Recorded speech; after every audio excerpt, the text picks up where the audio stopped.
नमस्कार दोस्तों, कैसे हो आप सभी लोग। उम्मीद करता हूँ अच्छे होंगे।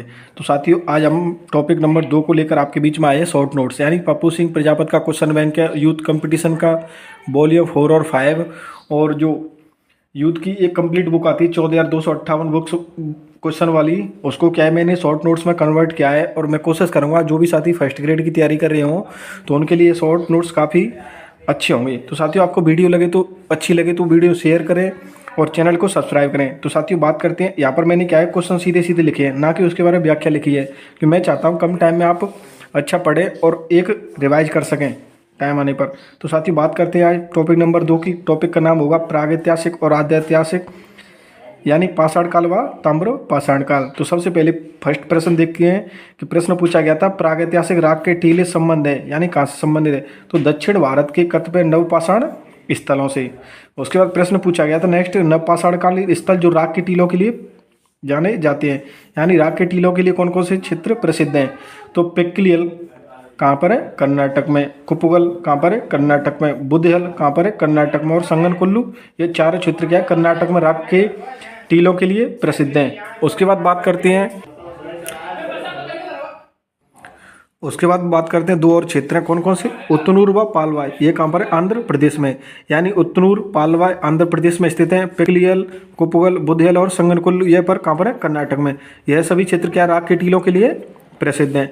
उसके बाद बात करते हैं भीमबेटका के बारे में। यहाँ से भीमबेटका को लेकर कितने प्रश्न पूछे गए हैं और किस किस प्रकार के प्रश्न पूछे जाते हैं। तो सबसे पहले आपको ध्यान रखना होगा कि यह कहाँ पर स्थित है। तो अब्दुल्लागंज रायसेन, यानी मध्य प्रदेश में। तो ऐसे साथी जैसे मैंने लिखे नोट्स उसी हिसाब से मैं व्याख्या करता हूँ, आप समझते जाएंगे। तो प्रश्न पूछा गया भीमबेटका से उत्खनित अधिकांश औजार बने हैं, यानी किसके बने हैं। तो क्वार्टर जाइट के। उसके बाद प्रश्न पूछा गया भारत की सबसे प्राचीनतम गुहा चित्रकला कहाँ है। तो आपको आंसर देना होगा भीमबेटका में।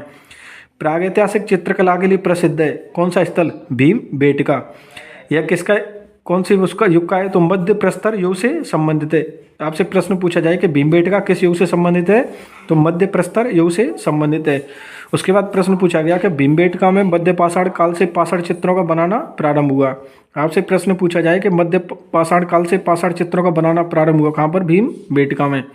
यह गुफाएं कहाँ पर स्थित है, रायसेन एमपी में। इसकी खोज किसके द्वारा की गई, तो वीएस बाकड़कर के द्वारा। कब की गई, 1957 में। साथियों, अगर आपको कुछ भी ना देखे तो मेरी आवाज़ आ रही है उस पर ध्यान दें और आपको समझ में आता चलेगा।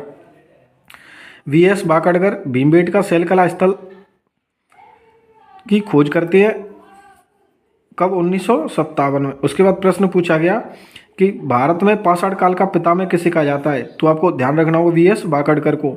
शैल चित्रों के लिए प्रसिद्ध है कौन सा स्थल, भीमबेटका। भारत में किस शिलाश्रय से सर्वाधिक चित्र प्राप्त हुए, तो कहाँ से प्राप्त हुए, भीमबेटका से। उसके बाद नेक्स्ट देखते हैं, निम्न स्थलों से शिलाश्रय मिले हैं, कहाँ कहाँ से, मिर्जापुर से मिले हैं, भीमबेटका से मिले हैं, गुड़ हांडी से मिले हैं और बस्तर से। ये चारों स्थलों से क्या है, शिलाश्रय मिले हैं। उसके बाद बात करते हैं भारत में शैल चित्रों की खोज प्रथमतः किसके द्वारा की गई।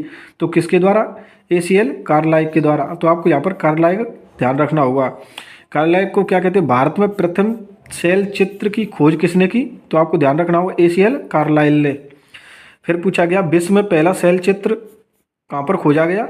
1868 में कैमूर की पहाड़ियों की सोहारी घाटी में काकवर्ण तथा कार्लाइल ने, यानी कहाँ से खोजा गया, सोहारी घाटी। ये कहाँ पर स्थित है, उत्तर प्रदेश में। किसके द्वारा खोज की गई, काकवर्ण तथा कार्लाइल के द्वारा।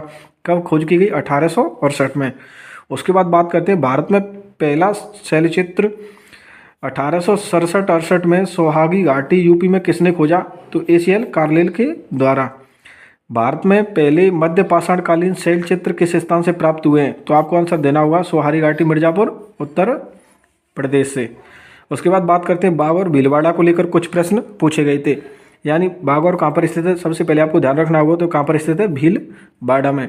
इसका उत्खनन किसके द्वारा की गया, बीएन मिश्र के द्वारा। सबसे विधिवत रूप से प्रतिवेदित मध्य पाषाण युगीन स्थल है कौन सा स्थल, भीम बागौर। भारत में सबसे बड़ा मध्य पाषाण युगीन स्थल कौन सा, बागौर। प्रागैतिहासिक कला की बागौर सभ्यता के अवशेष कोठारी नदी के तट पर किस स्थान से प्राप्त हुए। तो कहाँ से प्राप्त हुए? महासतिया से। साथियों, अगर आपको वीडियो अच्छा लगे तो वीडियो को शेयर करें और कमेंट करें और मुझे बताएं कि क्या सुधार करना है और किस प्रकार का वीडियो आपके सामने नेक्स्ट लेकर आऊँ। अगर आपको यह वीडियो अच्छा लगे तो सभी साथियों के साथ शेयर करें, अधिक से अधिक इसको शेयर करें और चैनल को सभी जो भी साथी वीडियो देखें, सबसे नम्र निवेदन है कि वीडियो को देखते ही अगर आपको अच्छा लगे तो चैनल को सब्सक्राइब करना है और सभी साथियों से करवाना भी है। तो नेक्स्ट, क्योंकि साथियों मेरी काफ़ी मेहनत लगी है इस टॉपिक को, आपको पता है कि इतने पोथों को लेकर शॉर्ट नोट्स बनाने में कितना टाइम लगता है और यह वीडियो बनाने में भी काफ़ी टाइम लगता है और काफ़ी संसाधनों का यूज करता हूँ। मेरे पास नेट भी कम होता है, लेकिन फिर भी मैं आपके लिए वीडियो लेकर आ रहा हूँ, क्योंकि साथियों मैं चाहता हूँ कि मेरी मेहनत से आपका भी भला हो, आपको ज़्यादा मेहनत ना करनी पड़े और कम मेहनत में आपको सफलता मिल सके। तो उसके बाद बात करते हैं नेक्स्ट प्रश्न को लेकर। प्राचीनतम पशुपालन के साक्ष्य मिले हैं कहाँ से? आदमगढ़ मध्य प्रदेश से, बागौर राजस्थान से, लोटेश्वर गुजरात से। इन तीनों स्थलों से क्या है साथियों? प्राचीनतम पशुपालन के साक्ष्य मिले हैं। नेक्स्ट, कई लाइनें मैंने यहाँ पर क्या सीधी सीधी लिख दी है, क्योंकि वहाँ से प्रश्न सीधा सीधा ही पूछा गया है। मैंने कई लाइनों को प्रश्न टाइप में लिखा है, कईयों को सीधा सीधा लिख दिया है। तो आप तो यहाँ पर एक चीज़ ध्यान रखें, यहाँ पर जो भी मैं आपको वीडियो में बताऊंगा सभी प्रश्न किसी ना किसी परीक्षाओं में पूछे हुए ही प्रश्न हैं और यूथ कंपटीशन और पप्पू सिंह प्रजापत और नाथ पब्लिकेशन की बुक में जो भी उस टॉपिक से संबंधित प्रश्न दिए गए हैं उन सभी को यहाँ पर मैंने शॉर्ट नोट्स के रूप में कन्वर्ट किया है और आपके लिए वीडियो लेकर आया हूँ। तो साथियों, बात करते हैं बागौर साइट के बारे में। यह राजस्थान में स्थित है। इसके विरुद्ध मध्य पाषाण प्राक वांड चरण के होने के संबंध में हमारे पास 3565 से 3775 ईस्वी की अवधि के कार्बन तिथियां हैं। यहाँ से प्रश्न ऐसे ही पूछा गया था किस स्थल से है, तो आपको ध्यान रखना होगा बागौर से। जंतु बैल, भेड़, बकरी और सुअर का करीब 5000 ईसा पूर्व से पालतू पशु के रूप में पशुपालन किया जा रहा है। कहाँ पर? बागौर राजस्थान में। उसके बाद नेक्स्ट बात करते हैं, यहाँ पर क्या है? भारत की पुरातात्विक संस्कृतियों का काल क्रमानुसार पूछा गया है। तो सबसे पहले आपको कौन सी देखनी होगी? कोट दीजी, उसके बाद जोरवे, उसके बाद मालवा और उसके बाद कायथा। यानी कोट दीजी के बाद जोरवे, जोरवे के बाद मालवा, मालवा के ऊपर बाद में कायथा। यह सभी साथियों इन संस्कृतियों का आपसे क्रम पूछा गया है कई बार कि इनका क्रम जमाइए। तो आपको ध्यान रखना होगा जोरवे संस्कृति कहाँ पर है? महाराष्ट्र में। यह भी प्रश्न पूछा गया है। और कायथा कहाँ पर है? मध्य प्रदेश में।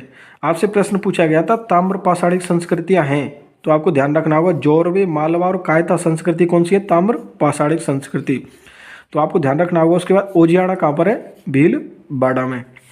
इनका भी प्रश्न जमाने के लिए पूछा गया। कायथा, आहड़, मालवा और जोरवे, इनको क्रम से ध्यान रखना होगा आपको, कौन सा? क्रमानुसार। इनको क्रम को लगाकर प्रश्न पूछा गया 3-4 बार। नेक्स्ट प्रश्न पूछा गया जोरवे संस्कृति का कांसे का रथ मिला है कहाँ से? दैमावाद से। उत्तरवर्ती हड़प्पा, मालवा और जोरवे संस्कृतियाँ कहाँ से मिली है? तो दैमावाद से मिली है। मध्य भारत की ताम्र पाषाणिक संस्कृतियाँ हैं तो नवटाटोली और कायथा, यह कौन सी है? मध्य भारत की ताम्र पाषाणिक संस्कृतियाँ। उसके बाद देखते हैं कुल्ली संस्कृति किससे संबंधित है? तो प्राक हड़प्पा संस्कृति है। यानी कुल्ली संस्कृति क्या है? प्राक हड़प्पा संस्कृति। बड़ी संख्या में दफनाए गए बच्चों के समाधान प्राप्त हुए कहाँ से? जोरवे संस्कृति से। जोरवे संस्कृति के प्रमुख पुरास्थल हैं, यानी प्रमुख पुरास्थल कौन कौन से जो जोरवे संस्कृति से संबंधित हैं? जोरवे, नेवासा, नेवासा कहाँ पर है? महाराष्ट्र में। दैमावाद कहाँ पर है? महाराष्ट्र में। चांदोली, इनामगाम कहाँ पर है? महाराष्ट्र में। प्रकाश और नासिक। साथियों, कईयों के यहाँ पर मैंने लिख रखा है कौन से स्टेट में स्थित है। ये इसलिए मैंने लिख रखा है कि यह प्रश्न पूछे गए हैं कि दैमाबाद कहाँ पर स्थित है, नेवासा कहाँ पर स्थित है, इनामगाम कहाँ पर स्थित है। बाकी आप जो भी बुक्स पढ़ रहे हो उसमें क्लियर देख रखा होगा कि यह कौन कौन सी जगह स्थित है। नेक्स्ट बात करते हैं जोरवे संस्कृति में मृतक के निचले पैर को दफनाने से पूर्व काट लिया जाता था। तो प्रश्न पूछा गया था कि मृतक को दफनाने से पूर्व पैर काट लिए जाते थे कौन सी संस्कृति में? तो जोरवे संस्कृति में। जोरवे संस्कृति में दैमावाद सबसे बड़ा स्थल है। सबसे बड़ा स्थल आपको ध्यान रखना होगा कौन सा है? दैमावाद। उसके बाद बात करते हैं मालवा संस्कृति के प्रमुख स्थल कौन कौन से हैं, यानी मालवा संस्कृति के। तो एरड़, नागदा, मालवा, कायथा मध्य प्रदेश, माहेश्वर, नवटाटोली मध्य प्रदेश। यहाँ पर मैंने क्वेश्चन मार्क लगा रखा है, तो यहाँ पर मैंने लिख नहीं पाया कि माहेश्वर कहाँ पर स्थित है। तो ये आपको देखना होगा कि माहेश्वर कौन से राज्य में स्थित है। प्रवरा, गोदावरी घाटी जोरवे संस्कृति की मूल क्षेत्र थी, यानी प्रवरा और गोदावरी घाटी जोरवे संस्कृति का मूल क्षेत्र थी। आपसे प्रश्न पूछा गया था कि जोरवे संस्कृति का मूल क्षेत्र थी ऑप्शन दिए गए थे 4, उसमें आंसर राइट आंसर क्या था, प्रवरा गोदावरी घाटी। उसके बाद बात करते हैं मालवा संस्कृति में सबसे बड़ी ताम्र नदी कहाँ से प्राप्त हुई है, तो गुनेरिया मध्य प्रदेश से। यानी मालवा संस्कृति में सबसे बड़ी ताम्र नदी कहाँ से प्राप्त हुई है, तो आपको ध्यान रखना होगा गुनेरिया मध्य प्रदेश से। कायथा पुरास्थल किस नदी पर स्थित है, तो कहाँ पर स्थित है, छोटी कालीसिंध नदी पर। उसके बाद बात करते हैं कि कौन सी प्राचीन भारतीय सभ्यता रंगीन ग्रेवियर संस्कृति से पहचानी जाती है, तो कौन सी पहचानी जाती है, उत्तर वैदिक। उसके बाद बात करते हैं देमाबाद में प्रतीकात्मक दफनाए जाने का पुरातात्विक साक्ष्य मिलता है। यानी आपसे प्रश्न पूछा गया था प्रतीकात्मक दफनाए जाने का पुरातात्विक साक्ष्य मिलता है कहाँ से, देमाबाद से। रोजदी कहाँ पर स्थित है, गुजरात में। ताम्र पाषाणिक संस्कृति नहीं है, क्योंकि यहाँ पर मैंने आपको बताया ऊपर की ताम्र पाषाणिक संस्कृति कौन कौन सी है, तो इसकी रोजदी को भी दिया हुआ था, तो आपको ध्यान रखना है कि यह ताम्र पाषाणिक संस्कृति नहीं है। उसके बाद बात करते हैं सावलदा। ताम्र पाषाणिक संस्कृति से संबंधित पुरास्थल है, किससे, ताम्र पाषाणिक संस्कृति से। कौन था, सावलदा। उसके बाद बात करते हैं पुरास्थल महापाषाणिक संस्कृति से संबंधित है, येलू स्वरूप और आदि चनुलू। कौन सी संबंधित है, महापाषाणिक से। ब्रह्मगिरी, चंद्रगिरी, उतनूर, यह भी कौन से संबंधित है, महापाषाणिक संस्कृति से संबंधित पुरास्थल है। उसके बाद बात करते हैं भारतीय महापाषाणिक संस्कृति निम्न संबंधित है। लोहे के औजार और उपकरण कौन से संबंधित है, महापाषाणिक संस्कृति से। घोड़े, सरकोफेगी और डोलमेन। डोलमेन क्या है, महापाषाण समाधि का क्या है, प्रकार। कौन सा, डोलमेन। गंगा घाटी की नरहन संस्कृति से संबंधित है, यानी किससे, ताम्र पाषाणिक से। उसके बाद बात करते हैं नेक्स्ट क्वेश्चन के बारे में। महाराष्ट्र की ताम्र पाषाणिक संस्कृति पर प्रकाश डालने वाला पुरास्थल है, कौन सा, इनाम गांव, मध्य प्रदेश। ताम्र पाषाणिक संस्कृति पर प्रकाश डालने वाला पुरास्थल आपको ध्यान रखना होगा, कौन सा, इनाम गांव, मध्य प्रदेश। अब इनाम गांव से संबंधित 2 प्रश्न पूछे गए थे। ताम्र पाषाण काल वृत्ताकार गर्त ग्रहों की प्राप्ति हुई है, कहाँ से, इनाम गांव से। वृत्ताकार गर्त ग्रहों की प्राप्ति कहाँ से हुई है, इनाम गांव से। जौरवे संस्कृति के स्थलों में अधिवास विन्यास का सबसे अच्छा प्रमाण मिला है। अधिवास विन्यास का सबसे अच्छा प्रमाण कहाँ से मिला है, इनाम गांव से। उसके बाद बात करते हैं सोथी संस्कृति का संबंध प्राक हड़प्पा से है, जिसकी खोज किसके द्वारा की गई, अमलानंद घोष के द्वारा। यानी सोथी संस्कृति का संबंध किससे है, तो आपको ध्यान रखना होगा प्राक हड़प्पा से, और खोज किसके द्वारा की गई, अमलानंद घोष के द्वारा। पाषाण युगीन संस्कृति है सोहन संस्कृति, मद्रासियन संस्कृति और विंध्य संस्कृति। यह तीनों संस्कृति कैसी है, पाषाण युगीन संस्कृति है। नेक्स्ट प्रश्न पूछा गया था सोहन संस्कृति से 5 वेदिकाएं प्राप्त हुई हैं, यानी कितनी वेदिकाएं प्राप्त हुई हैं, 5 वेदिकाएं। आपसे प्रश्न पूछा जाएगा 5 वेदिकाएं कहाँ से प्राप्त हुई हैं, तो सोहन संस्कृति से। सोहन संस्कृति भारत में निम्न पुरापाषाण युग से संबंधित है, कौन से युग से संबंधित है, निम्न पुरापाषाण युग से। अब बात करते हैं मेहगढ़ा के बारे में। यह पशुवाड़े का प्रमाण है, यानी पशुवाड़े का प्रमाण कहाँ से मिलता है, मेहगढ़ा से। विंध्य क्षेत्र में स्थित नवपाषाण युगीन स्थल है, कौन सा स्थल है, नवपाषाण युगीन स्थल है। कहाँ पर स्थित है, विंध्य क्षेत्र में। उसके बाद बात करते हैं, आपको दिख नहीं रहा होगा,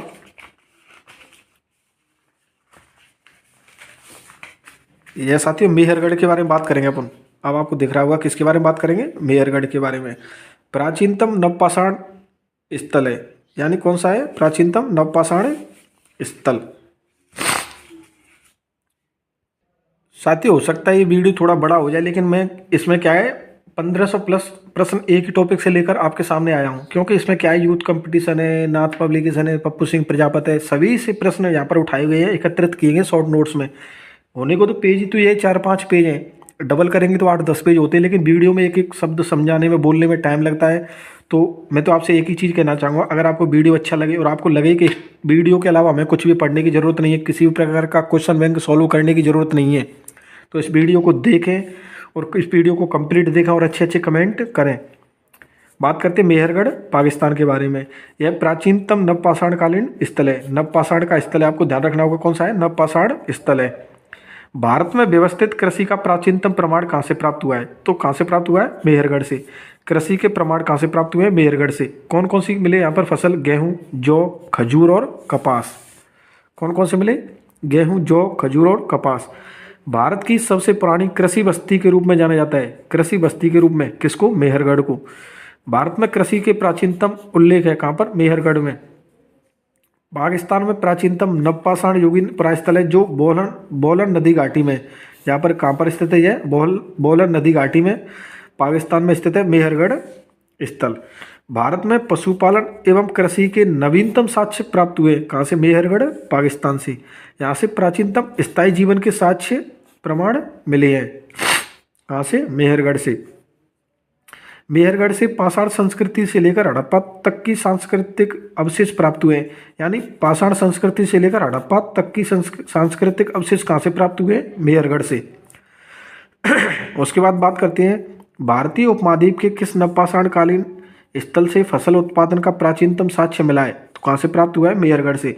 यह कई लाइन रिपीट हो रही है लेकिन मैंने क्या है नोट्स कन्वर्ट किए हैं तो थोड़ा ये सही नहीं कर पाई है और कई लाइनें रिपीट होने का काम कर रही हैं। रिवाइज होने से आपको कोई फ़र्क ही नहीं पड़ेगा क्योंकि आपके लिए तो ये अच्छा, एक लाइन दो बार आएगी तो आपको याद भी हो जाएगी। बात करते हैं किस स्थल से घुमंतु और आखिर जीवी अवस्था से पशुपालन और कृषि के संक्रमण के प्राचीनतम प्रमाण प्राप्त हुए हैं? कहाँ से? मेहरगढ़ से। मानव द्वारा सर्वप्रथम प्रयुक्त अनाज था कौन सा? जौ। दक्षिण एशिया में कहाँ पर प्राचीनतम गेहूं जौ की खेती के प्रमाण मिले हैं? कहाँ से? बलूचिस्तान से। मानव द्वारा सर्वप्रथम प्रयुक्त अनाज तक कौन सा? जौ। यानी साथी यह लाइन यहाँ पे लिखी है, यहाँ पर भी रिपीट हुई है लेकिन यह क्या है मैंने दो बार लिख दी तो इसको मैं काट देता हूँ और आपको तो अच्छा है कि दो बार आएगा तो आपको याद भी हो जाएगा। बात करते हैं आहड़ उदयपुर के बारे में। आहड़वासी तवा गलाना जानते से। आपसे इस आहड़ देकर आपको इसके बारे में 3-4 लाइनें पूछी गई थी, निम्न में से कौन सा सही है और कौन सा सही नहीं है? तो इसमें सही कथन कौन सा था? यह आहड़ से परिचित थे और यहाँ पर आहड़ गलाने की कई भट्टियाँ प्राप्त हुई हैं। यह कौन से काल से संबंधित है? तो ताम्र पाषाण कालीन स्थल है। चावल व बाजरा आहड़ संस्कृति के प्रमुख खाद्यान्न थे। कौन सी? चावल और बाजरा। चावल के दानों के अवशेष प्राप्त हुए हैं तो कहाँ से? आहड़ से, क्योंकि इनकी प्रमुख खाद्यान्न फसलें कौन कौन सी थी? चावल और बाजरा। तो चावल के दानों के अवशेष कहाँ से प्राप्त हुए? आहड़ उदयपुर से। धातु का काम आहड़ वासियों की अर्थव्यवस्था का एक साधन था। या आहड़ से काले रंग के मृदवांड मिले हैं जिन पर सामान्यतः सफेद रंग से ज्यामितीय आकृति उकेरी गई है। बात करते हैं गिलुंड राजसमंद के बारे में। यह किस नदी के किनारे स्थित है? तो बनास नदी के किनारे। किस ताम्रपाषाण स्थल से पक्की ईंटों के प्रयोग के संकेत मिले हैं? तो कहाँ से मिले हैं? गिलुंड राजसमंद से। उसके बाद बात करते हैं गणेश्वर सीकर के बारे में। यह कौन से युग से संबंधित? ताम्रपाषाण युगीन स्थल है। कौन सा स्थल प्राक हड़प्पा ताम्रपाषाण स्थल है? तो आपको ध्यान रखना होगा कौन सा है? गणेश्वर। ताम्र कलाकृतियां, दोहरी पेचदार सिरेवारी ताम्र बाणाग्र यानी तीर, मछली पकड़ने का कांटा कहाँ से मिला हुआ है? गणेश्वर से। उसके बाद बात करते हैं बालाथल उदयपुर के बारे में। यह कहाँ पर स्थित है? उदयपुर में। इसकी खोज किसके द्वारा की गई? BN मिश्र के द्वारा। आड़ संस्कृति से संबंधित स्थल है कौन सा? बालाथल। उसके बाद बात करते हैं मेहदा के बारे में। किस मध्य पाषाणिक स्थल से हड्डी के बने आभूषण प्राप्त हुए? तो कहाँ से प्राप्त हुए? मेहदा से। बूचड़ खाने से संबंधित यानी बूचड़ खाने के साक्ष्य कहाँ से मिले हैं? मेहदा से। बूचड़ खाने क्षेत्र का साक्ष्य कहाँ से प्राप्त हुआ है? मेहदा से। मेहदा से आभूषणों से युक्त मध्य पाषाणिक मानव समाधियां प्राप्त हुई हैं। यानी आभूषणों से युक्त मानव समाधियां कहाँ से प्राप्त हुए हैं? मेहदा से। बात करते हैं दमदमा के बारे में। दमदमा से एक ही कब्र में 3 कंकाल निकाले हैं। यानी एक ही कब्र से 3 कंकाल के साक्ष्य कहाँ से प्राप्त हुए? दमदमा से। मध्य पाषाण पुरास्थल दमदमा के पशुओं की हड्डियों का अध्ययन किसके द्वारा किया गया? तो आपको यहाँ से ध्यान रखना होगा PK थॉमस और PP जोगलेकर के द्वारा। यहाँ से किसके द्वारा अध्ययन किया गया? PK थॉमस और PP जोगलेकर के द्वारा। हाथी दांत की लटकन प्राप्त हुई है कहाँ से? दमदमा से। साथियों इसके बाद बात करती है नेक्स्ट मैथोलिक युग के बारे में कि मैथोलिक युग से संबंधित कौन कौन से प्रश्न पूछे गए। तो साथियों यह वीडियो ज़्यादा बड़ा हो जाएगा तो हम इसके क्या है नेक्स्ट वीडियो में लेकर आता हूँ। इस टॉपिक की कम से कम मुझे 3 वीडियो बनानी पड़ेंगी। 3 वीडियो में ये होगा कि कम से कम 20-20 मिनट की 3 वीडियो बना दूंगा तो 1 घंटे में चैप्टर कंप्लीट हो जाएगा। अगर मैं 60 मिनट की वीडियो रिकॉर्ड करूँगा तो उसे अपलोड करने में दिक्कत आती है। तो साथियों नेक्स्ट वीडियो का इंतजार करें। नेक्स्ट वीडियो तो आपको तुरंत ही मिल जाएगी। इस वीडियो को बार बार देखें और अगर वीडियो अच्छा लगे तो कमेंट करें और चैनल को शेयर करें, सब्सक्राइब करें। थैंक यू साथियों, मिलते हैं नेक्स्ट वीडियो में। दोस्तों आप सभी का DS के हिस्ट्री यूट्यूब चैनल पर हार्दिक स्वागत है। तो साथियों बात करते हैं इतिहास के बारे में, यानी इतिहास के शॉर्ट नोट्स टॉपिक वाइज के बारे में। तो अपन ने इस टॉपिक के बारे में पहला वीडियो देख लिया, यानी टॉपिक का नाम है प्रागैतिहासिक और आदिऐतिहासिक, पाषाण काल व ताम्र पाषाण काल। तो यह टॉपिक थोड़ा बड़ा भी है और इसके क्वेश्चन भी काफ़ी पूछे गए विगत परीक्षाओं में। तो इसमें क्या है, मैंने एक वीडियो बनाया है 20 मिनट के करीब, पहले वाला वीडियो। अब उसमें मैंने क्या है कवर किया है, और मैं सोच रहा हूँ कि इसको एक वीडियो में या 2 वीडियो में टॉपिक को क्लियर कर दूँ। तो साथियों, उम्मीद है आपको पहला वीडियो अच्छा लगा होगा। उसके बाद बात करते हैं नेक्स्ट सेकंड वीडियो की, यानी सेकंड क्लास की। इस टॉपिक के बारे में आज अपनी सेकंड क्लास होगी। और साथियों, ज़्यादा बात ना करते हुए टॉपिक स्टार्ट करते हैं, देखते हैं किस किस प्रकार के प्रश्न पूछे गए। तो प्रश्न पूछा गया था, ताम्र संचय का संबंध है तो किससे? गैरुवर्डी मृदभांड से। उसके बाद मालवा संस्कृति की मुख्य विशेषता क्या है? तो साथियों, इसका भी क्या है, मालवा मृदभांड। ताम्र पाषाण मृदभांडों में मालवा मृदभांड सर्वाधिक उत्कृष्ट माने जाते हैं। यानी ताम्र पाषाण के मृदभांडों में कौन से मृदभांड उत्कृष्ट माने जाते हैं? मालवा मृदभांड। अब यहाँ पर मृदभांडों की दिया गया एक साइड इनको काल दिया गया, यानी संबंध पूछा गया कि कौन सा मृदभांड किस काल से संबंधित है। तो यहाँ पर मैंने क्या है ऑलरेडी मिलाकर लिख रखे हैं। गैरिक मृदभांड किस काल से संबंधित है? आरंभिक वैदिक काल से।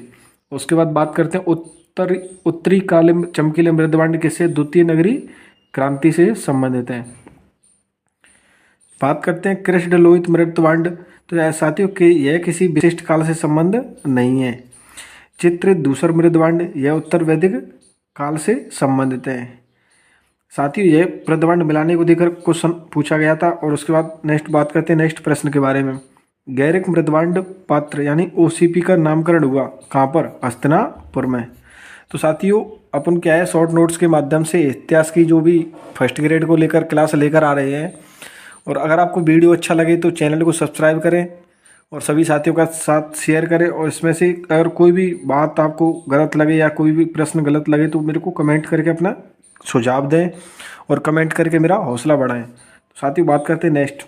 चित्रित दूसर मृदभांड संस्कृति का संबंध है किससे? लोह युग से।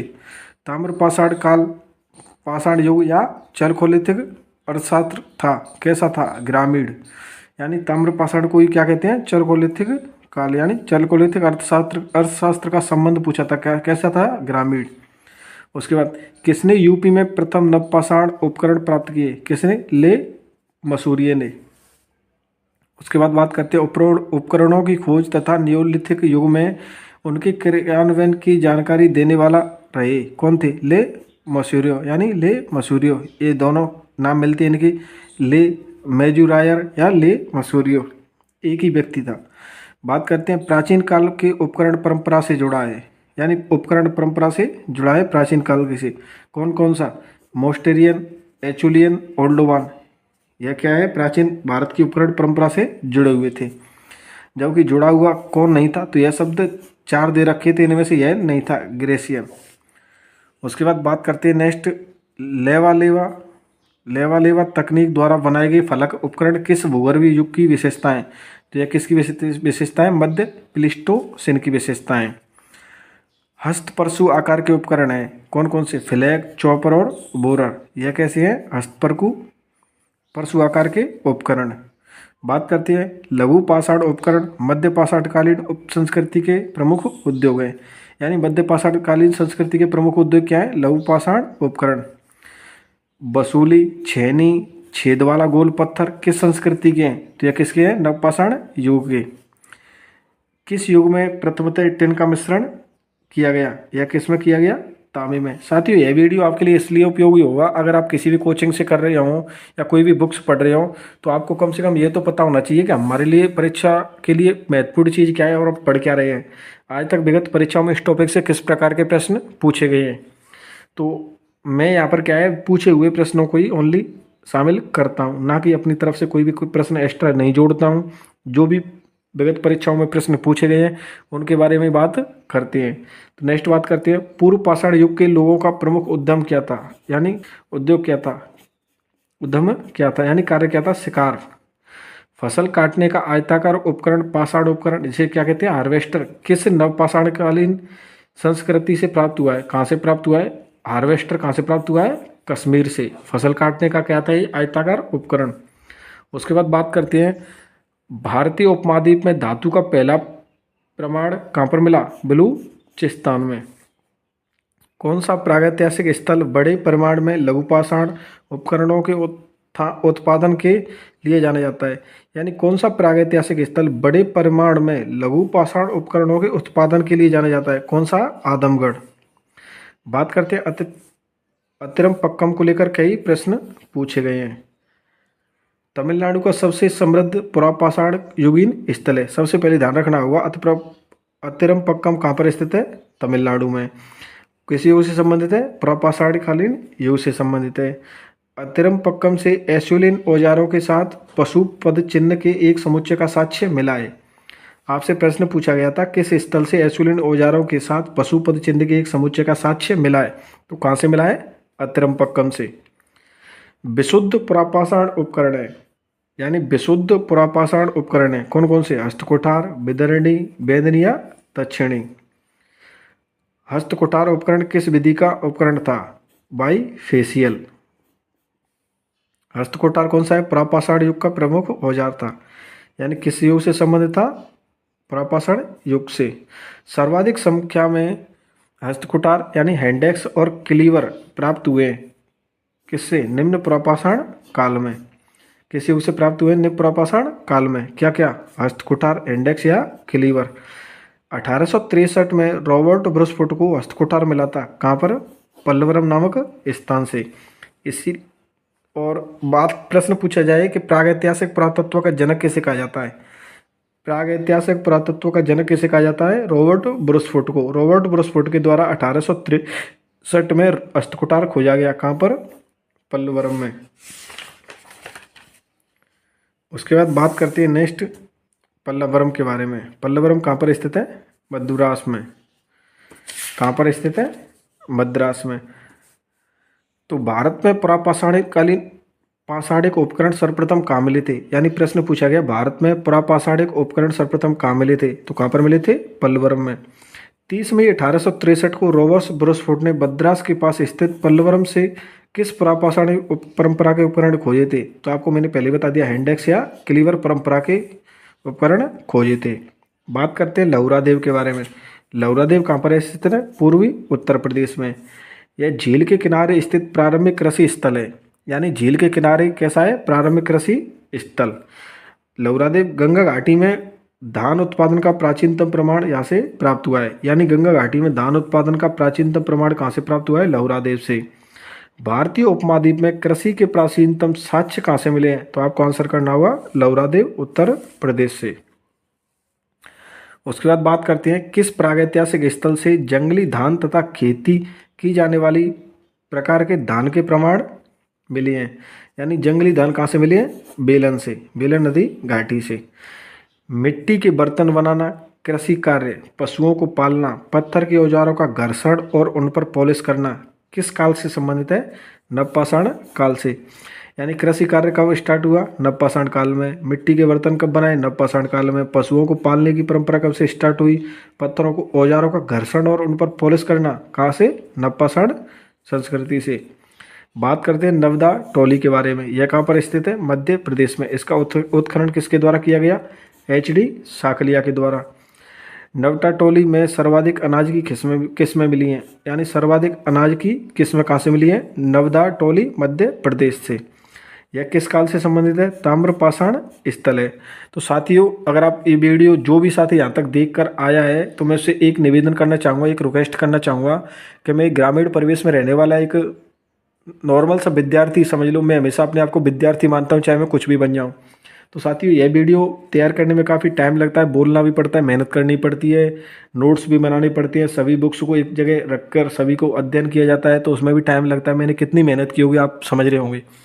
तो साथियों, मैं तो आपसे एक ही चीज़ कहना चाहूँगा कि अगर आपको यह वीडियो अच्छा लगा हो और आपके लिए उपयोगी हो तो इस वीडियो को कंप्लीट देखें और चैनल को सब्सक्राइब करें और शेयर करें। सभी दोस्तों को बताएं कि हमारे पास एक ऐसे चैनल की जानकारी है जहां पर हमें इतिहास के टॉपिक वाइज PYQ यानी प्रीवियस ईयर क्वेश्चन करवाए जा रहे हैं और अच्छी तरीके से हमें कई क्वेश्चन बैंकों का सार एक जगह देखने को मिल रहा है।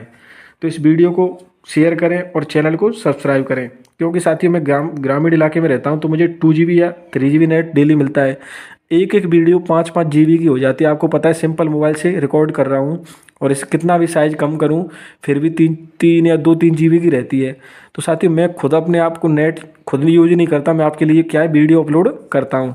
तो अगर आप मेरी इतनी मेहनत को समझ रहे हो तो चैनल को सब्सक्राइब जरूर करें और सभी साथियों को आमंत्रित करें, उनको भी बोलें चैनल को सब्सक्राइब करो और डेली क्लास लें। आपको कंप्लीट इतिहास की वीडियो मैं कोशिश करूँगा आपके लिए हर 3 या 4 दिन में एक वीडियो डालूँ। तो कोशिश करूँगा कि कंप्लीट कराऊँ आपको इतिहास यहाँ पर PYQ। तो साथियों बात करते हैं भरतपुर पुरातात्विक स्थल के बारे में। उम्मीद है आप मेरी मदद करोगे। तो यह कहाँ पर स्थित है? यह पश्चिमी बंगाल में स्थित है। कालावधि फर्स्ट में मछली पकड़ने, शिकार करने और कृषि के साक्ष्य मिले हैं। कहाँ से? भरतपुर पश्चिमी बंगाल से। कालावधि सेकंड में लोहे और उत्तरी काले चमकदार मृदुवांड के साक्ष्य मिले हैं। कहाँ से? भरतपुर पश्चिमी बंगाल से। तो यह साथियों क्या है, नेट जेआरएफ में पूछा हुआ प्रश्न है। बात करते हैं यहाँ के बारे में।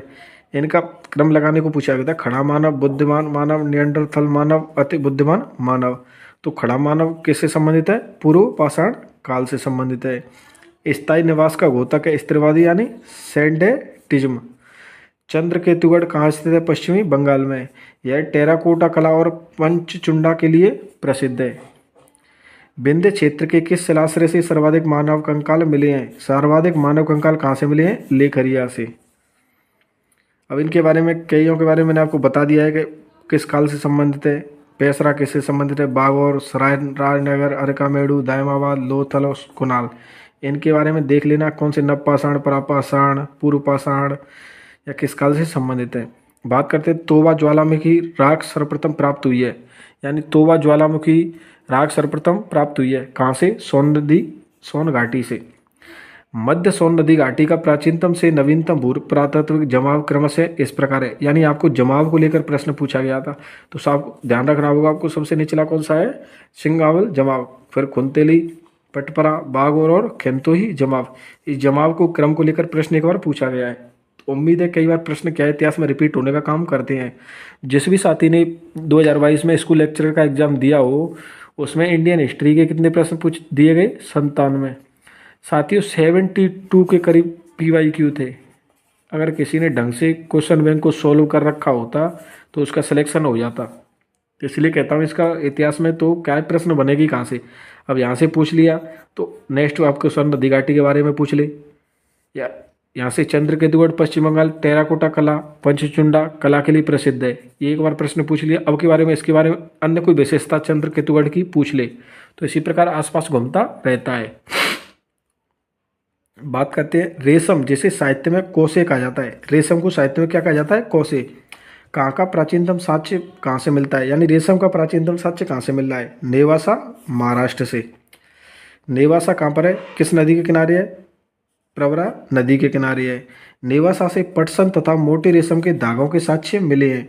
नेवासा की खोज किसके द्वारा की गई? MN देश पांडे के द्वारा नेवासा की खोज की गई। उसके बाद बात करते हैं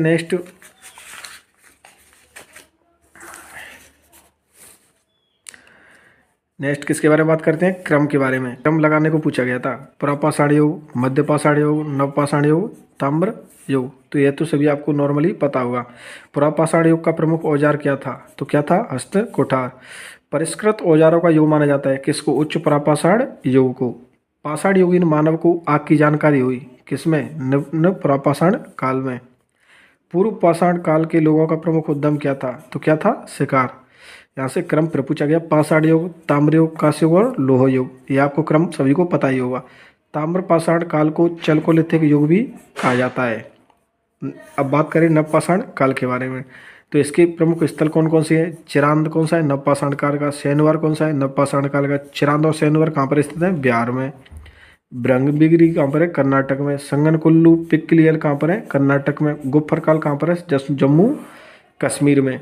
नवपाषाण काल की मुख्य विशेषता क्या है? मुख्य विशेषता क्या है? पशुपालन और कृषि। भारत की न्यूलिथिक स्थिरीकरण की तिथि लगभग है 7020 यानी ईसा पूर्व। बात करते हैं नवपाषाण क्रांति की मुख्य उपलब्धि क्या है? तो इसकी मुख्य उपलब्धि क्या थी? नवपाषाण काल की क्रांति। कृषक समुदाय का उद्भव नवपाषाण काल में हुआ था। कई एक लाइन मैंने कई बार रिपीट की है। इससे आपको अच्छा ये होगा कि आपको तुरंत याद होता जाएगा। अगर आप वीडियो को 1 2 3 बार देखोगे तो मुझे नहीं लगता आपको नोट्स भी बनाने की ज़रूरत पड़ेगी, क्योंकि वीडियो आपके पास ऑनलाइन यूट्यूब पर हमेशा मिलेगी। जब भी नेट हो, ईयरफोन लगाया और वीडियो स्टार्ट की, और ज़्यादा से ज़्यादा 1 घंटे में पूरा एक टॉपिक कंप्लीट रिवाइज हो जाएगा। इसलिए बड़ा है, इसलिए घंटा लग रहा, नहीं तो मैं कोशिश करूँगा 30 35 40 मिनट में सभी एक एक टॉपिक को कंप्लीट करूँ। छोटे जो भी टॉपिक हैं, बड़े टॉपिक होंगे तो उनकी वीडियो अलग से एक्स्ट्रा बनानी पड़ेंगी। तो बात करते हैं खाद्यान्नों का उत्पादन सर्वप्रथम किस काल में हुआ? नवपाषाण काल में। किस युग में जंगली जानवरों तथा पशुओं को पालतू बनाने का कार्य किया गया? किस काल में? नवपाषाण काल में। नवपाषाण युग के पश्चात धातु युग आया। तो यहाँ पर मैंने आपको क्रम बताया तो आपको पता ही है। कुछ समय तक पाषाण उपकरणों का प्रयोग भी साथ चलता रहा। नवीन पाषाण काल में, यानी नवपाषाण युग के पश्चात धातु युग आया। नवीन पाषाण काल में कुछ समय तक पाषाण उपकरणों का प्रयोग भी साथ चलता रहा। पुरापाषाणिक स्थल तिथि क्रमानुसार तो अतिरपक्कम, फिर ईसामपुर, जलालपुर और दीना, और फिर ज्वालापुरम। यह क्रम आपको ज़्यादा याद करने की ज़रूरत नहीं है, क्योंकि यह नेट जारे में प्रश्न पूछा गया। अगर आप ऑलरेडी सब्जेक्ट को कंप्लीट करना चाहते हो तो ये ऐसी प्रश्नों पर ध्यान देना, नहीं तो आपको सीधे सीधे प्रश्न ध्यान रखने होंगे। आपको बेसिक इतिहास का बेसिक आना चाहिए, और लेक्चर में इतिहास का बेसिक प्रश्न ही पूछे जाते हैं, बेसिक से सिलेक्शन हो जाता है। बात करते हैं नेक्स्ट प्रश्न, भारत में किस नवपाषाणकालीन स्थल को सर्वप्रथम सूचित किया गया? तो किसको? लिंग संगूर को। भारत में प्रपाषाण काल के बारे में देखते हैं। प्रपाषाणकालीन स्थल समस्त भारत से मिले हैं, यह बात आपको ध्यान रखनी होगी। प्रपाषाणकालीन स्थल मारवाड़ और मेवाड़ से प्राप्त हुए, यह भी आपको ध्यान रखना होगा। डीडवाना से सांगी तालाब से पूर्व पाषाणकालीन से उत्तर पूर्व पाषाणकालीन सामग्री के स्तर मिले हैं, यानी डीडवाना के सांगी तालाब से पूर्व पाषाणकालीन से उत्तर पाषाणकालीन सामग्री के स्तर मिले हैं। बात करते हैं नवपाषाणकालीन यानी नियोलिथिक। लोगों ने पहाड़ी इलाकों को दूर जाकर बस्तियां नहीं बसाई, क्योंकि वे पूर्णतः पत्थर के औजारों पर निर्भर थे। वे नियोलिथिक लोग पत्थर से बने उपकरण और शस्त्र पर पूरी तरह थे निर्भर थे। यह प्रश्न किया है कि नवपाषाण काल की यह विशेषता है। बात करते हैं मध्य पाषाण काल के बारे में। तो इसके मध्य पाषाण काल के स्थल कौन कौन से हैं? बीरवानपुर कहाँ पर स्थित है? पश्चिम बंगाल में। लोटेश्वर कहाँ पर स्थित है? गुजरात में। पेसरा कहाँ पर स्थित है? बिहार में। सराय नाहर राय कहाँ पर स्थित है? यूपी में। चौपासनी मांडू कहाँ पर स्थित है? यानी मध्य पाषाण कालीन स्थल चौपानी मांडू कहाँ स्थित है? इलाहाबाद के कोराम तहसील में, बूढ़ी बेलन के किनारे। मध्य पाषाण युग के सामान्य लघु पाषाणिक औजार पाए गए, यानी मध्य पाषाण युग की सबसे बड़ी विशेषता क्या है? सामान्य लघु पाषाणिक औजार पाए गए, यानी पत्थरों के छोटे औजार पाए गए मध्य पाषाण युग में। बाघ और लंगनाज तथा भीमबेटका कुछ महत्वपूर्ण स्थल हैं। किस काल से? मध्य पाषाण युग के। जंगली तथा पालतू पशुओं की हड्डियां पाई गई हैं कहाँ? किस युग में? मध्य पाषाण युग में। इस काल के शैल चित्र उपलब्ध हैं, यानी मध्य पाषाण काल के, यानी आपको पता है भीमबेटका कौन सा है? मध्य पाषाण का। शैल चित्र कहाँ से मिले? भीमबेटका से। मध्य पाषाण संस्कृति संबंधित है किससे? लोहा से। उसके बाद बात करते हैं मध्य पाषाण काल के उपकरणों को माइक्रोलिथ या सूक्ष्म पाषाण उपकरण कहा जाता है। ये त्रिभुज आकार के होते हैं, या किस प्रकार के आकार के होते हैं? त्रिभुज के प्रकार के आकार के। यहाँ प्रमुख उपकरण चैल्सोडोनी से बनते थे तथा औजार बनाने की तकनीक फ्लूटिंग कहलाती थी। तो मध्य पाषाण युग को क्या कहते हैं? फ्लूटिंग संस्कृति। मध्य पाषाण कालीन उपकरणों के निर्माण हेतु फ्लूटिंग तकनीक, घात प्रतिघात तकनीक और दबाव तकनीक का प्रयोग किया गया। यानी मध्य पाषाण काल के उपकरणों के निर्माण हेतु किस किस तकनीक का उपयोग किया गया? तो आपको प्रश्न पूछ सकता है, तो आपको ध्यान रखना होगा। फ्लूटिंग तकनीक, घात प्रतिघात तकनीक, दबाव तकनीक।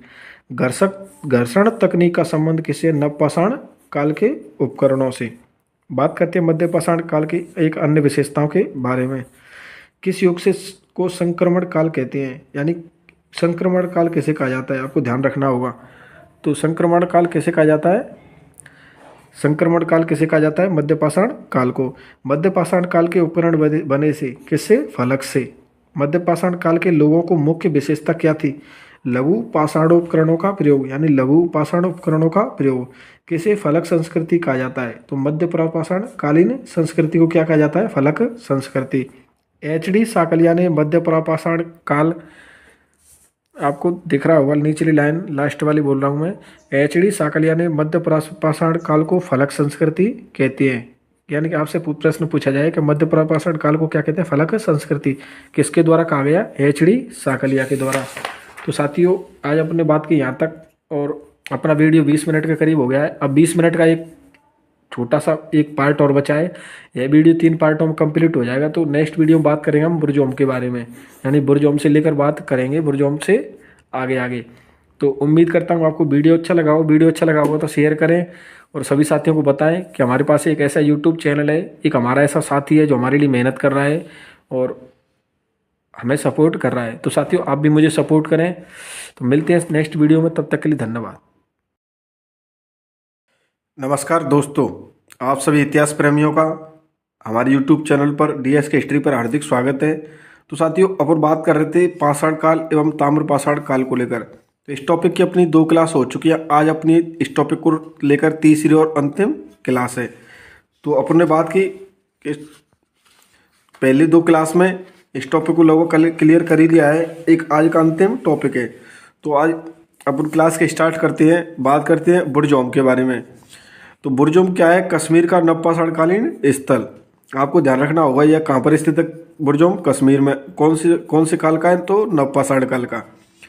बात करें यहाँ से क्या है, क्या क्या मिले, किसके साक्ष्य मिले हैं और यह क्यों महत्वपूर्ण है बुर्जोम। तो समाधान में मानव के अवशेषों के साथ कुत्ते, यानी मानव के साथ कुत्ते के साक्ष्य कहाँ से मिले हैं, अवशेष के रूप में बुर्जोम से। बकरी जैसे पालतू पशुओं को दफनाने का साक्ष्य कहाँ से मिला है, यानी बकरी के साक्ष्य कहाँ से मिले हैं, बुर्जोम से। आपसे पूछा जाए गर्तावास के साक्ष्य कहाँ से मिले हैं, तो आपको ध्यान रखना होगा बुर्जोम से। यानी गर्तावास यानी गड्ढे, यानी गड्ढों को खोदकर बनाए गए नए आवास के साक्ष्य कहाँ से मिले हैं, बुर्जोम से। तो बात वही हुई कि गर्तावास के साक्ष्य कहाँ से मिले हैं। आपसे पूछा जाए कि पशु कब्रगाहें कहाँ से मिली हैं, तो आपको ध्यान रखना होगा बुर्जोम नवपाषाणकालीन स्थल कश्मीर से हमें क्या मिली हैं, पशु कब्रगाहें। तो गड्ढे खोदने के साक्ष्य कहाँ से मिले हैं, बुर्जोम और रंगपुर से। यानी आपसे पूछा जाए कि गड्ढे खोदने के साक्ष्य कहाँ से मिले हैं, तो आपको ध्यान रखना होगा बुर्जोम और रंगपुर से। नवपाषाण काल में गर्त यानी गड्ढी आवरणों के प्रमाण हमें कहाँ से मिले हैं, तो आपको ध्यान रखना होगा बुर्जोम और गुफर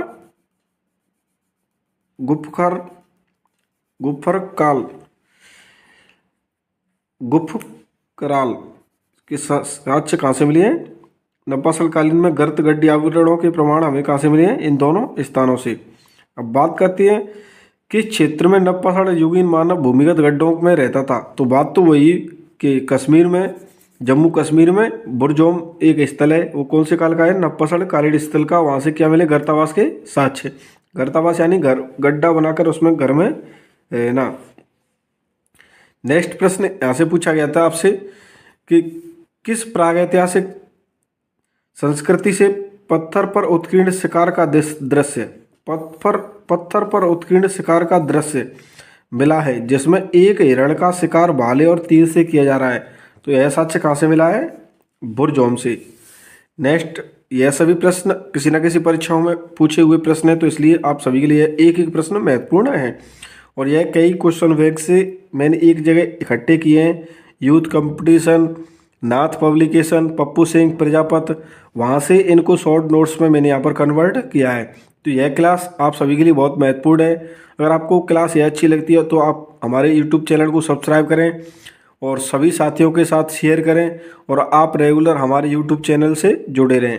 तो बात करते हैं नेक्स्ट कि राष्ट्रीय मानव संग्रहालय कहाँ पर स्थित है, भोपाल में। भारतीय पुरातत्व सर्वेक्षण संस्कृति मंत्रालय के अधीन एक विभाग है। यानी कौन सा, भारतीय पुरातत्व सर्वेक्षण विभाग किस मंत्रालय के अधीन है, तो आपको ध्यान रखना होगा संस्कृति मंत्रालय के अधीन। नेक्स्ट आपसे पूछा जाए कि भारतीय पुरातत्व का जनक किसे कहा जाता है, तो आपको ध्यान रखना होगा अलेक्जेंडर कनिंघम। कोपेनहेगन संग्रहालय की सामग्री से पाषाण, कांस्य और लोह युग को त्रियुगीन विभाजन किया था। तो यह किसने किया है, थॉमसन ने। आपसे पूछा जाए कि थॉमसन ने पाषाण, कांस्य और लोह युग को त्रियुगीन विभाजन किया था किस संग्रहालय के आधार पर, तो कोपेनहेगन संग्रहालय की सामग्री के आधार पर थॉमसन के द्वारा क्या है, इसे 3 भागों में विभाजित किया गया था। कितने भागों में विभाजित किया गया था, तो आपको ध्यान रखना होगा 3 भागों में। नेक्स्ट बात करते हैं, सांबर प्रदेश के लवण सरोवर में पाए जाने वाले संग्रहों की कृषि योग्य बनाने की सूचना लगभग किस अवधि की है, तो यह आपको ध्यान रखना होगा 7000 से 600 BC यानी ईसा पूर्व। नेक्स्ट बात करते हैं, किस क्षेत्र को भारतीय प्रागैतिहासिक का टेक्स्ट बुक कहा जाता है, आपको ध्यान रखना होगा किस क्षेत्र को भारतीय प्रागैतिहासिक का टेक्स्ट बुक कहा जाता है, तो आपको ध्यान रखना होगा बेलन घाटी को। नेक्स्ट प्रश्न की बात करते हैं, प्रागैतिहास यानी प्री हिस्ट्री का अर्थ क्या है, तो इसका अर्थ क्या है, लिपि लेखन कला के पहले का इतिहास। नेक्स्ट बात करते हैं, प्रागैतिहासिक के अध्ययन का विषय है, तो इसका क्या विषय है, निरक्षर समाजों का इतिहास यानी इतिहास लेखन कला के पहले का इतिहास, बात दोनों सेम है। नेक्स्ट प्रश्न बात करते हैं, किस धातु को वी गार्डन चाइल्ड ने जनतांत्रिक धातु कहा है, तो किस धातु को कहा था, लोहे को। किस युग में धातुओं का प्रयोग सर्वप्रथम पाया गया, तो धातुओं का सर्वप्रथम प्रयोग किस युग में पाया गया, प्रागैतिहासिक युग में। प्रागैतिहासिक युग में मानव कहाँ रहता था, तो आपको पता होगा प्रागैतिहासिक युग में मानव कहाँ पर रहता था, मचान बनाकर, झोंपड़ी और कंदराओं में। ये आपको तीनों ध्यान रखने होंगे। साथियों, इन प्रश्न से आपको पता चलेगा कि हमें इस टॉपिक से क्या क्या पढ़ना है, इस बुक्स में हमारे लिए क्या महत्वपूर्ण है, और बुक्स को सही पढ़ने का तरीका आपको पता चलेगा जब आप इन सभी प्रश्नों को देखोगे और कंप्लीट क्लास देखने का काम करोगे। आप सभी से मैं तो एक ही चीज़ बोलना चाहूँगा, अगर आप चाहते हो कि हमें कम टाइम में हमारी अच्छी तैयारी और हम सिलेक्शन की ओर बढ़ें, तो आप इस क्लास से रेगुलर जुड़े रहें।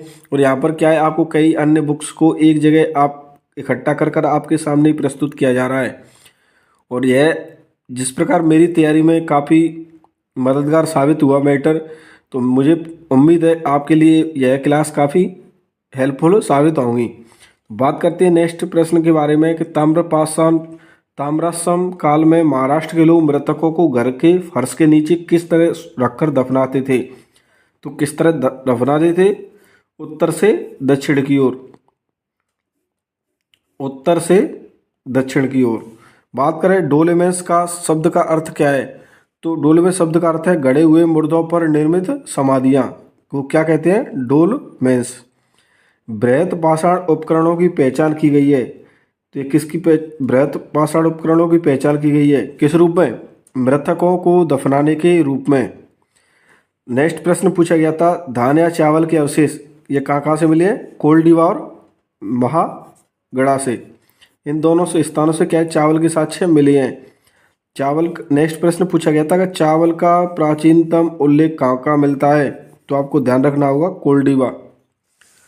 नेक्स्ट प्रश्न बात करते हैं नेक्स्ट प्रश्न के बारे में कि किस प्रागैतिहासिक स्थल से भारत की प्राचीनतम झोपड़ियों के प्रमाण मिले हैं, तो झोपड़ियों के प्रमाण आते ही आपको याद आया होगा कि पेसरा नामक जो स्थान है कहाँ पर स्थित है, बिहार में। यहाँ से क्या है, प्राचीनतम झोपड़ियों के प्रमाण मिले हैं। नेक्स्ट प्रश्न के बारे में बात करते हैं, भारत के प्राचीनतम चूल्हे का पुरातात्विक अवशेष मिला है, तो ध्यान रखना होगा झोपड़ी कहाँ से मिले हैं, पेसरा बिहार से। चूल्हे का कहाँ से मिला है, तो बिलासुरगम से। बिलासुरगम जो कि स्थल कहाँ पर स्थित है, आंध्र प्रदेश में। तो साथियों, आप सभी को अगर यह क्लास अच्छी लग रही हो तो सभी अपने साथियों के साथ शेयर करने का काम कार्य करें। नेक्स्ट बात करते हैं, फावड़ा और हसिया छोटे शस्त्र एवं घोड़े के लोह उपकरण महापाषाण युग के स्थलों से मिले हैं, यानी फावड़ा और हसिया ये दोनों, और छोटे शस्त्र और घोड़े के लोह उपकरण यह किस काल से मिले हैं, तो महापाषाण युग से। आपको ध्यान रखना होगा मास्की और नागार्जुनकोंडा कहाँ पर स्थित है, आंध्र प्रदेश में, किस युग से संबंधित है, तो आपको ध्यान रखना होगा महापाषाण युग से संबंधित है। निम्न का संबंध महापाषाण से है, यानी चारागाहवाल, राग के टीले महापाषाण से लोह उपकरण, इन तीनों का संबंध, निम्न का संबंध किससे है, महापाषाण से।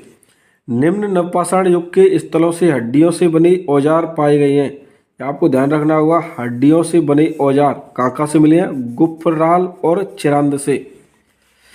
चिरांद से बड़ी संख्या में हड्डी के बने औजार एवं हथियार प्राप्त हुए हैं, तो यहाँ मैंने पहले ही प्रश्न में बताया था, हड्डियों से बने औजार कहाँ से मिले हैं? गुप्रकाल और चरांद से। आपको यह सभी क्लियर दिख रहा होगा। जिन साथियों की नोट्स बनाने की मांगने की डिमांड आती है कि आप सर टेलीग्राम बताओ, तो मैं उनको बता देना चाहूँगा आप अभी रेगुलर हमसे जुड़े रहें। 1 या 1.5 महीने में हमारी स्पेशल इन नोट्स की शॉर्ट नोट्स के रूप में एक शॉर्ट हस्तलिखित नोट्स की एक PDF जारी की जाएगी, जिसका न्यूनतम शुल्क रखा जाएगा और आप सभी को वह कहीं ना किसी न किसी रूप में उपलब्ध करवा दी जाएगी। बात करते हैं नेक्स्ट, किस नियोलिथिक प्रदेश में हड्डियों से बनाए गए उपकरण और औजार अबाधित रूप में दिखाई पड़ने लगते हैं? कहाँ से? बुरजोम और चिरांद से। हड्डियों के उपकरण प्राप्त हुए कहाँ से? महदहा और सराय नाहर राय। इन दोनों स्थलों से क्या है, एक प्रश्न पूछा गया था, हड्डियों से निर्मित आभूषण भारत में मध्य पाषाण काल के संदर्भ में यहाँ से प्राप्त हुए हैं। यानी इन दोनों स्थलों से जो हड्डियों के उपकरण मिले हैं वो किस काल के हैं? मध्य पाषाण काल के। किस मध्य पाषाणिक स्थलों से अच्छी खासी लंबाई वाले अस्थि पंजरों से युक्त समाधान निकले हैं? तो सबसे पहले आपको ध्यान रखना होगा यह मध्य पाषाणकालीन स्थल है, यहाँ से हड्डियों के साक्ष्य मिले हैं। कौन कौन सा? महदहा और सराय नाहर राय। जिस प्रकार यह नोट्स लिखे हैं इसी प्रकार आप वीडियो को स्लो चलाएं और देखते जाएं और नोट्स खुद बनाने का काम करें। थोड़ी मेहनत करें। अगर आप मेहनत करोगे तो आपको भी क्लास अच्छी लगेगी और आपकी तैयारी भी काफ़ी मजबूत होगी। नेक्स्ट बात करते हैं, प्रस्तर उपकरण बनाने का कारखाना कहाँ पर स्थित है? इसामपुर में। नेक्स्ट बात करते हैं, नियमित कृषि का आरंभ कहाँ पर हुआ था? वीरवानपुर में। वीरवानपुर कहाँ पर स्थित है? पश्चिमी बंगाल में। कहाँ पर स्थित है? पश्चिमी बंगाल में। कैलसडोनी जो कि कहाँ स्थित है? चौपानी मांडो। चौपानी मांडो से पूछा गया था कि मध्य पाषाणिक संदर्भ में वन धान्य का प्रमाण कहाँ से मिला था? आप प्रश्न पूछा गया था मध्य पाषाणिक संदर्भ में वन धान्य का प्रमाण कहाँ से मिला था? तो कहाँ से मिला था? चौपानी मांडो से। नेक्स्ट बात करते हैं, तांबे के लिए कौन सा प्रसिद्ध? खेतड़ी झुंझुनू यानी राजस्थान। अरकामेडू कहाँ पर स्थित है? अरकामेडू क्या था? बंदरगाह। ताम्रलिप्ति बंगाल में स्थित था। कार्नेलियन वीड हड़प्पा में। यह सभी प्रश्न मिलाने के लिए पूछे गए थे, मैंने सीधे ये क्या डायरेक्ट मिलाकर लिख दिए हैं। नेक्स्ट प्रश्न पूछा गया था, पशुचारी जीवन शैली से सुव्यवस्थित रूप में परिवर्तन से संबंधित प्रस्तुत करने वाला प्राचीनतम और सुप्रलिखित स्थल कहाँ अवस्थित है? तो कहाँ स्थित है? बोलन घाटी में। ताम्र नदियाँ आर्यों का कर्तव्य है, यह कथन किसने कहा था? यह कथन कहा था H. गेल्डर नामक इतिहासकार ने। यानी H. गेल्डर का कथन था कि ताम्र नदियाँ आर्यों का कर्तव्य हैं। अब बात करते हैं नेक्स्ट, घोड़े होने के प्रमाण कहाँ से मिले हैं? गलियाई, पिराक और इनाम गांव से। गलियाई, पिराक और इनाम गांव से क्या है? घोड़े होने के प्रमाण मिले हैं। यह तीनों डेट आपको ध्यान ना रखिए, इन तीनों स्थलों के नाम आपको ध्यान रखने होंगे। अब बात करते हैं नेक्स्ट, प्रापाषाणिक कालीन उपकरणों में हस्तकुठार, बिदरनी, खुरचनी, एस्यूलियन तकनीक से बनाए जाते थे। यानी प्रापाषाण काल में उपकरण कौन कौन सी तकनीक से बनाए जाते? हस्तकुठार यानी हाथों से, बिदरनी खुरचनी खुरचकर, एस्यूलियन थोड़े घिसकर। इन तीनों तकनीकों से क्या है? प्रापाषाण कालीन उपकरणों का निर्माण किया जाता था। चिरकी नेवासा जो कि कहाँ स्थित है? महाराष्ट्र में, तथा होसंगी कहाँ पर स्थित है? कर्नाटक। इन दोनों स्थलों से एस्यूलियन औजार प्राप्त हुए हैं। यानी एस्यूलियन औजार प्राप्त हुए हैं कहाँ से? चिरकी नेवासा महाराष्ट्र और होसंगी कर्नाटक। इनसे क्या हुआ है? एस्यूलियन औजार प्राप्त हुए हैं। अब बात करते हैं, चिरकी नेवासा से निम्न प्रापाषाण काल की प्राचीनतम तिथि ज्ञात हुई है। आपसे प्रश्न पूछा गया था किस काल से यानी निम्न प्रापाषाण काल की प्राचीनतम तिथि ज्ञात हुई है? तो कहाँ से ज्ञात हुई है? चिरकी नेवासा से। भारतीय उपमहाद्वीप की प्राचीनतम पूर्व पाषाण युग के लिए पहली निरपेक्ष तिथि निम्न पुरा स्थल से प्राप्त हुई है। कहाँ से हुई है? बोरी से। बोरी जो कि कहाँ पर स्थित है? महाराष्ट्र में।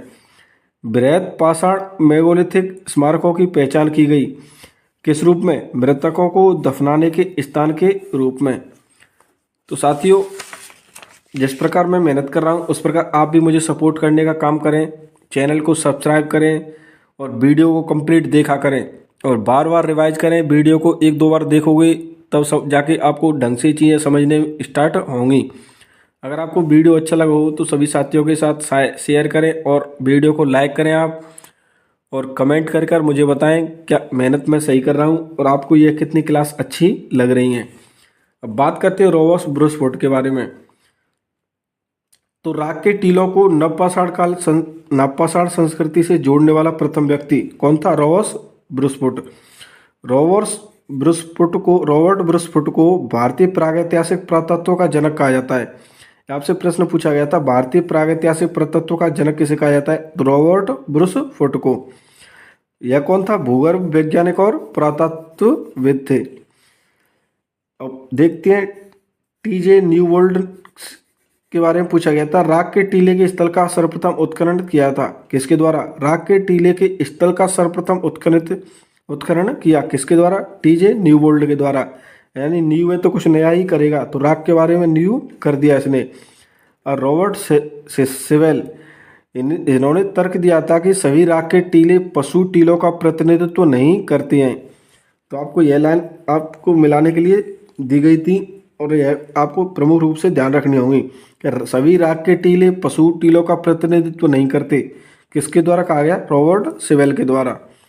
और रेमंड ऑलविन और एफी ज्यूनर ने कहा था, फुट के निष्कर्षों का समर्थन किया था। यानी रॉबर्ट ब्रूसफोर्ड ने जो भी कहा उसके कथनों का यानी उसके निष्कर्षों का समर्थन किस किस के द्वारा किया गया था? रेमंड ऑलविन व एफई ज्यूनर के द्वारा। मुच्छल चिंतामणि गवि एक पुरातत्विक गुफा स्थल का संबंध है किस काल से? उच्च प्रापाषाण काल की संस्कृति से। मुच्छल चिंतामणि का ध्यान रखना होगा, उच्च प्रापाषाण काल से। पश्चिमी बंगाल ताम्रपाषाणकालीन स्थल है। महिषदल कहाँ पर स्थित है? पश्चिम बंगाल। पांडु राजा और डिब्बी कहाँ पर स्थित है? पश्चिमी बंगाल। दोनों किस काल से संबंधित है? ताम्रपाषाण कालीन। अब बात करते हैं निम्न प्रापाषाण कालीन उपकरण। तो निम्न से क्या कौन सा है? चॉपर। मध्य कौन सा है? बोरर। उच्च कौन सा है? ब्यूरिन। ब्लेड क्या है? ब्यूरिन प्रकार के उपकरण। यह किस काल से संबंधित है? उच्च पूर्व पाषाण काल से। नेक्स्ट आपको क्वेश्चन पूछा गया था, आपको ध्यान रखना होगा, परिष्कृत औजारों का युग माना जाता है किसे? उच्च प्रापाषाण युग को। उच्च प्रापाषाण युग को क्या कहा जाता है? परिष्कृत औजारों का युग। चॉपर चॉपिंग औजार यानी गंडासी औजार प्रापाषाण युग से संबंधित हैं। चॉपर चॉपिंग औजार और गंडासा किससे संबंधित है? पुरापाषाण युग से। मद्रास उद्योग पुराप्रस्तर युग का प्रतिनिधित्व करता है। आपको ध्यान रखना होगा मद्रास उद्योग था जो किसका प्रतिनिधित्व करता है? पुराप्रस्तर युग का। हैंडेक्स सबसे पहले मद्रास से प्राप्त हुई इसलिए इसे मद्रासी संस्कृति भी कहा जाता है। हैंडेक्स सबसे पहले कहाँ पर प्राप्त हुई? मद्रास के पल्लवरम में, तो इसलिए क्या कहा जाता है? मद्रासी संस्कृति। श्रावस्ती जो कि कहाँ पर स्थित है? उत्तर प्रदेश में। यह महाजनपद कालीन कौशल की राजधानी थी। क्या? श्रावस्ती। कौन सी वस्तुएं ताम्र नदी स्थल में ज्ञात होती हैं? कौन सी वस्तुएं ताम्र नदी स्थल में ज्ञात होती हैं? मानव रूपी आकृतियां, एंटले छुरिका, मत्स्य भाला और चपटे पुरा कुठार किस में प्राप्त हुए? ताम्र नदी स्थल में। मानव रूपी आकृतियां, एंटेले छुरिका, मत्स्य भाला और चपटे पुरा कुठार। बागौर कहाँ पर स्थित है? राजस्थान में। ब्रह्मगिरी कहाँ पर स्थित है? कर्नाटक में। माहेश्वर कहाँ पर स्थित है? मध्य प्रदेश में। बागौर और ब्रह्मगिरी कौन से काल से संबंधित है? मध्य पाषाण युग से संबंधित है। और माहेश्वर मध्य प्रदेश में स्थित है, यह किससे संबंधित है? ताम्र पाषाणिक स्थल से। यानी माहेश्वर क्या है? ताम्र, और बागौर और ब्रह्मगिरी क्या है? मध्य पाषाण स्थल। टेरी समूह कहाँ पर स्थित है? यह स्थल कहाँ पर स्थित है? तमिलनाडु में। सराय नहर राय कहाँ पर स्थित है? उत्तर प्रदेश में। अब बात करते हैं टेक्कलकोटा की। टेक्कलकोटा कहाँ पर स्थित है? कर्नाटक में। यह किस काल से युग से संबंधित है? नवपाषाण कालीन स्थल है। कौन सा? टेक्कलकोटा का, जो कि कहाँ पर स्थित है? कर्नाटक में। धातु की खोज मानवीय इतिहास की एक क्रांतिकारी घटना थी। सर्वाधिक तांबा देने वाली खानें भारत के किस भाग में स्थित थीं? किस भाग में स्थित थी तांबे की खानें? बिहार में, गुजरात में और राजस्थान में। अब बात करते हैं कहाँ पर सबसे ज्यादा संख्या में ताम्र संचय मिला है? ताम्र संचय कहाँ पर मिला है? गुनगेरिया, जो कि कहाँ पर स्थित है? मध्य प्रदेश में। आपको ध्यान रखना है युगों से संबंधित कुछ उपकरणों के बारे में। पुरापाषाण युग से संबंधित चिप्पड़ पाषाण उपकरण। मध्य पाषाण में कौन सा मिला? लघु पाषाण उपकरण। किस युग से संबंधित है? मध्य पाषाण युग से। घिसे पाषाण उपकरण किस युग से संबंधित है? तो नवपाषाण काल में क्या है? और उपकरणों को घिसकर तैयार किया गया। तो नवपाषाण में घिसे हुए छोटे क्या है? मध्य पाषाण युग में। उच्च प्रापाषाण युग से क्या संबंधित है? शैल चित्र। शैलाश्रय के साक्ष्य कहाँ से मिले? लेखैया से। लघु पाषाण उपकरण प्राप्ति कहाँ पर स्थित होती है? लंगनाज, जो कि कहाँ पर स्थित है? गुजरात में। अब आपको प्रमुख रूप से 4 स्थलों के बारे में ध्यान रखना होगा। सराय खोला कहाँ पर स्थित है? पाकिस्तान में। तरखान वाला डेरा कहाँ पर स्थित है? राजस्थान में। कुनाल कहाँ पर स्थित है? हरियाणा में। शिकारपुर कहाँ पर स्थित है? गुजरात में। तो साथियों आज अपने इस टॉपिक का क्या है? एंड कर लिया है, पाषाण काल व ताम्र पाषाण काल का। तो आज अपन का यह टॉपिक कंप्लीट हो चुका है। तो साथियों उम्मीद करता हूँ आपको यह वीडियो काफ़ी अच्छे समझ में आ रही होंगी और आपको यह सभी मैटर कई ऑब्जेक्टिव बुक का दिया जा रहा है, यानी कई ऑब्जेक्टिव बुक्स के शॉर्ट नोट्स यहाँ पर कन्वर्ट करके आपको क्लास उपलब्ध करवा दी जा रही है। जितने भी साथी फर्स्ट ग्रेड की तैयारी, यूपी पीजीटी, केवीएस, डीएसएसबी यानी इतिहास प्रेमी हैं, कुल मिलाकर मैं आपको कहूँ अगर आप इतिहास प्रेमी हैं तो आप हमारे साथ जुड़े रहें और सभी अपने साथियों को जोड़ें और टारगेट बना लें कि हमें इस टॉपिक से आए हुए प्रश्न देखनी है और उसके बाद बुक्स पढ़ेंगे तो हमें पता चलेगा इस बुक्स से, इस टॉपिक से कौन कौन से अब तक प्रश्न पूछे गए हैं। तो साथियों आज अपने इस टॉपिक कंप्लीट किया। मिलते हैं नेक्स्ट टॉपिक में। अगर आपको वीडियो अच्छा लगा हो तो लाइक करें, कमेंट करें, सभी साथियों के साथ शेयर करें और आप चैनल को सब्सक्राइब करें। तो मिलते हैं साथियों नेक्स्ट वीडियो में, तब तक के लिए धन्यवाद।